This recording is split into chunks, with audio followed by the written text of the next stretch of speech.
ಅಮೆರಿಕದ 4 ವಾಯುನೆಲೆಗಳ ಮೇಲೆ ಇರಾನ್ ದಾಳಿ ಮಾಡಿದೆ. ಇಸ್ಲಾಮಿಕ್ ರೆವಲ್ಯೂಷನರಿ ಗಾರ್ಡ್ ಕಾರ್ಪ್ ಕಡೆಯಿಂದ ದಾಳಿಯಾಗಿರೋದಿದು.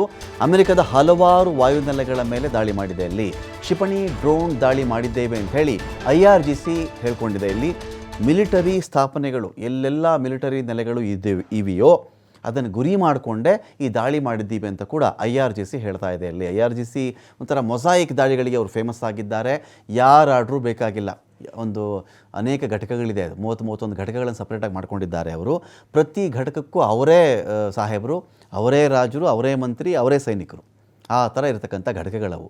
ಅವರು ಖಮೇನಿ ಸತ್ತು ಹೋಗ್ಬಿಟ್ರೆ, ಇನ್ಯಾರೋ ಅಧ್ಯಕ್ಷ ತೀರ್ಕೊಂಡ್ಬಿಟ್ರೆ, ಪ್ರಧಾನಿ ತೀರ್ಕೊಂಡ್ಬಿಟ್ರೆ ನಾವೇನಪ್ಪ ಮಾಡೋದು? ಹಾಗೇನಿಲ್ಲ, ಅವ್ರ ಪಾಡಿಗೆ ಅವ್ರು ದಾಳಿ ಮಾಡ್ಕೊಂಡು ಹೋಗ್ತಾ ಇದ್ದಾರೆ. ಇದೀಗ ಅಮೆರಿಕದ ಮಿಲಿಟರಿ ನೆಲೆಗಳು ಟಾರ್ಗೆಟ್ ಮಾಡಿಕೊಂಡು ಇದೇ IRGC ಅಥವಾ ಇರಾನ್ ಕಡೆಯಿಂದ ದಾಳಿ ಆಗ್ತಿರೋದು. ಅಮೆರಿಕದ 4 ವಾಯುನೆಲೆಗಳ ಮೇಲೆ ಇರಾನ್ ದಾಳಿ ಮಾಡಿದೆ. ಇಸ್ಲಾಮಿಕ್ ರೆವಲ್ಯೂಷನರಿ ಗಾರ್ಡ್ ಕಾರ್ಪ್ ಕಡೆಯಿಂದ ದಾಳಿಯಾಗಿರೋದಿದು. ಅಮೆರಿಕದ ಹಲವಾರು ವಾಯುನೆಲೆಗಳ ಮೇಲೆ ದಾಳಿ ಮಾಡಿದೆ. ಅಲ್ಲಿ ಕ್ಷಿಪಣಿ ಡ್ರೋನ್ ದಾಳಿ ಮಾಡಿದ್ದೇವೆ ಅಂತ ಹೇಳಿ IRGC ಹೇಳ್ಕೊಂಡಿದೆ. ಇಲ್ಲಿ ಮಿಲಿಟರಿ ಸ್ಥಾಪನೆಗಳು ಎಲ್ಲೆಲ್ಲ ಮಿಲಿಟರಿ ನೆಲೆಗಳು ಇವೆಯೋ ಅದನ್ನು ಗುರಿ ಮಾಡಿಕೊಂಡೇ ಈ ದಾಳಿ ಮಾಡಿದ್ದೀವಿ ಅಂತ ಕೂಡ IRGC ಹೇಳ್ತಾ ಇದೆ. ಅಲ್ಲಿ IRGC ಒಂಥರ ಮೊಸಾಯಿಕ್ ದಾಳಿಗಳಿಗೆ ಅವರು ಫೇಮಸ್ ಆಗಿದ್ದಾರೆ. ಯಾರಾದರೂ ಬೇಕಾಗಿಲ್ಲ, ಒಂದು ಅನೇಕ ಘಟಕಗಳಿದೆ, 30-31 ಘಟಕಗಳನ್ನು ಸಪ್ರೇಟಾಗಿ ಮಾಡ್ಕೊಂಡಿದ್ದಾರೆ ಅವರು.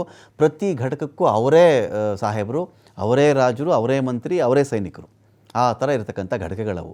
ಅವರು ಖಮೇನಿ ಸತ್ತು ಹೋಗ್ಬಿಟ್ರೆ, ಇನ್ಯಾರೋ ಅಧ್ಯಕ್ಷ ತೀರ್ಕೊಂಡ್ಬಿಟ್ರೆ, ಪ್ರಧಾನಿ ತೀರ್ಕೊಂಡ್ಬಿಟ್ರೆ ನಾವೇನಪ್ಪ ಮಾಡೋದು? ಹಾಗೇನಿಲ್ಲ, ಅವ್ರ ಪಾಡಿಗೆ ಅವ್ರು ದಾಳಿ ಮಾಡ್ಕೊಂಡು ಹೋಗ್ತಾ ಇದ್ದಾರೆ. ಇದೀಗ ಅಮೆರಿಕದ ಮಿಲಿಟರಿ ನೆಲೆಗಳು ಟಾರ್ಗೆಟ್ ಮಾಡಿಕೊಂಡು ಇದೇ IRGC ಅಥವಾ ಇರಾನ್ ಕಡೆಯಿಂದ ದಾಳಿ ಆಗ್ತಿರೋದು.